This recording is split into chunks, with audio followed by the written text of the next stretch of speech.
The galaxy knew the human soldier called Ryan as a man who always walked into danger before anyone else. He never spoke much, and he never asked for praise, but every world that had seen him remembered the calm strength he carried in his voice.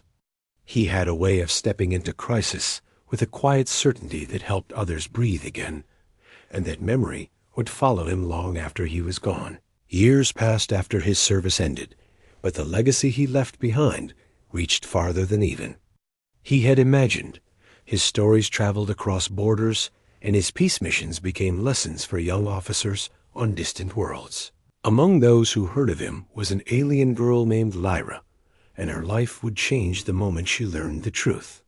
Behind the stories that shaped her world, Lyra lived on a world that glittered with silver towers and expansive skies. Her people valued order above all else.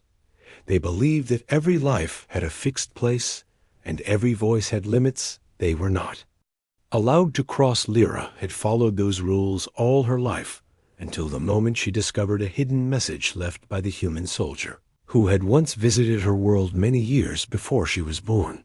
The message was simple, yet powerful, and it shook her understanding of everything she thought she knew. Ryan had served on her world during a major conflict, where a faction of her people sought to enforce control over free colonies.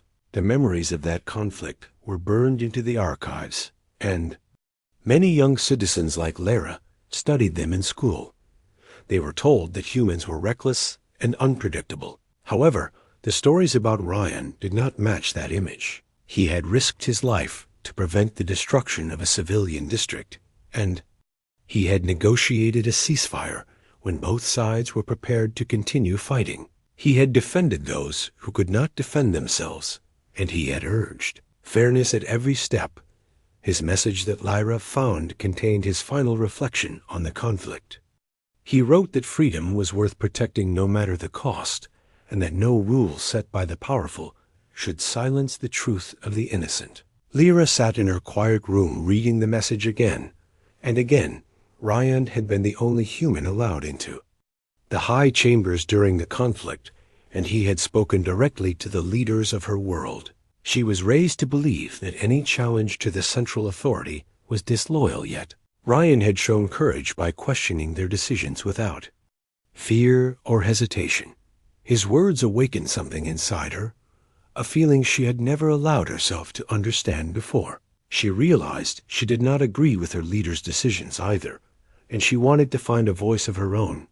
The problem was that speaking out openly meant punishment. Her world was not cruel for the sake of cruelty, but they enforced strict obedience to preserve order. Lyra understood that if she spoke a single word against the system, she would lose her freedom. She needed a way to escape if she ever wanted to seek a life built on her own choices, a life the human soldier had believed everyone deserved. The moment she decided to run from her world, she felt the weight lift from her chest. She spent many nights planning her path and gathering information about the nearest human outpost. She hoped that the people Ryan came from would not turn her away. She had no proof that she would be welcome, but she trusted in the spirit of the man whose message had opened her. Eyes on the night she left her city, she moved through dark corridors with only a small travel pack and a single identification badge. She slipped through the energy gates and stepped into the forest zone that surrounded the city walls. Her heart raced as she made her way toward the orbital shuttle station.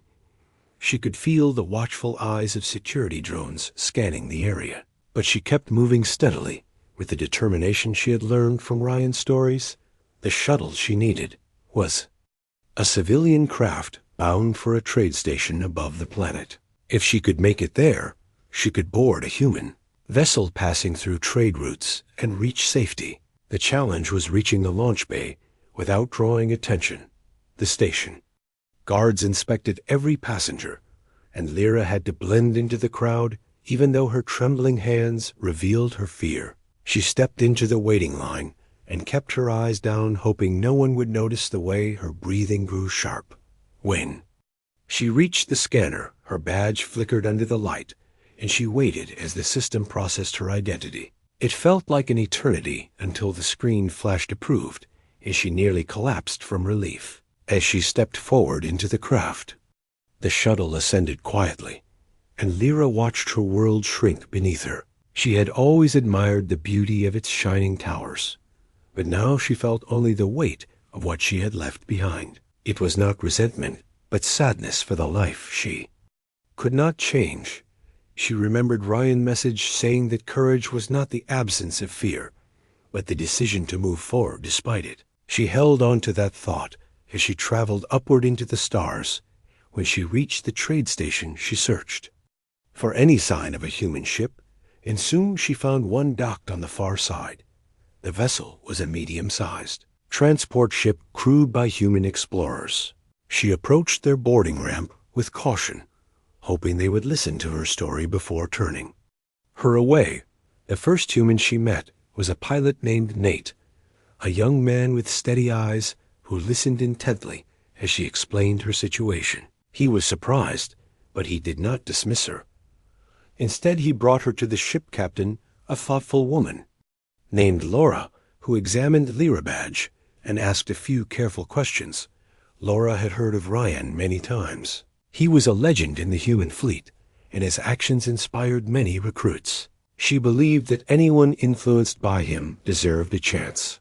She agreed to take Lyra aboard and promised her safe transport to a neutral colony where she could decide her next steps. Lyra felt her chest ease with relief.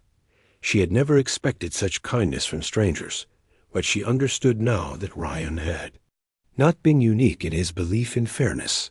His people carried the same values as the ship left the trade station. Lyra looked out the window at the stars passing by. She felt both excitement and nervousness. She was free for the first time in her life, yet she was traveling into a world she did not understand. The humans were relaxed and open, speaking with an easy honesty she had never witnessed before. Their conversations flowed naturally without the formal phrasing required on her planet. She watched them interact and realized how different her world had been shaped to be. It was not cold or harsh, but it lacked the warmth she felt here among these travelers. During the journey, she learned more about Ryan's legacy. The crew spoke of him with deep respect. They said he had guided missions across many sectors and had advocated for peaceful solutions whenever possible. He was known not just for bravery, but for his empathy, which made people trust him even in desperate situations. Lyra listened to their stories and understood why his message had reached her heart with such force. The ship eventually arrived at a neutral colony known for accepting refugees from restricted worlds. Laura accompanied Lyra as she went through the registration process and helped her receive temporary residency when everything was complete. Lyra realized she stood on a world where she had full freedom for the first time. The sky was open, the cities welcoming, and the people friendly. She felt overwhelmed at the possibilities before her. With time, she began building a new life. She found work assisting in a cultural research center where she could share knowledge about her people, but without the fear of punishment. She made new friends and discovered hobbies she never had the chance to try. She learned human customs, and laughter came easily to her in ways she never expected. At night, she often sat outside her small home, looking up at the stars and thinking of the man whose legacy had guided her to this new life. She learned that Ryan had passed many years ago, but his teachings lived through countless lives who had heard his stories. One day, she visited a memorial dedicated to him, built in the colony central plaza. The stone monument carried a short inscription describing his courage and his hope for unity between species. She placed her hand on the smooth surface and whispered gratitude. She felt she owed her freedom to him, even though they had never met. His message had been the spark that lit the path she followed. Lyra's future grew brighter with each passing season. She became an advocate for others who felt trapped in systems that restricted their choices. She helped many find safe passage to the colony and offered comfort to those who struggled with the fear that once held her. She believed her voice mattered, and she used it gently, but firmly, to help others find theirs. The confidence she gained became a reflection of the human soldier legacy, and she honored it with every step she took. People began recognizing her name, and her story spread across different regions. Some called her brave, but she always said she simply followed the truth she believed in. She never claimed heroism for herself. She credited Ryan for showing her a path toward freedom and compassion. Her influence eventually reached her home world, where young citizens began questioning the rules that confined them. Lyra's message of choice and dignity slowly took root, and her people began rethinking their structures with new perspective years later. Stood on a balcony overlooking the colony as the sun dipped below the horizon, she remembered the night she first fled her world filled with fear and uncertainty. Now she stood tall with a strong sense of purpose and a heart filled with gratitude. She had escaped not only the physical limits of her world, but also the invisible boundaries placed around her mind. The Liga,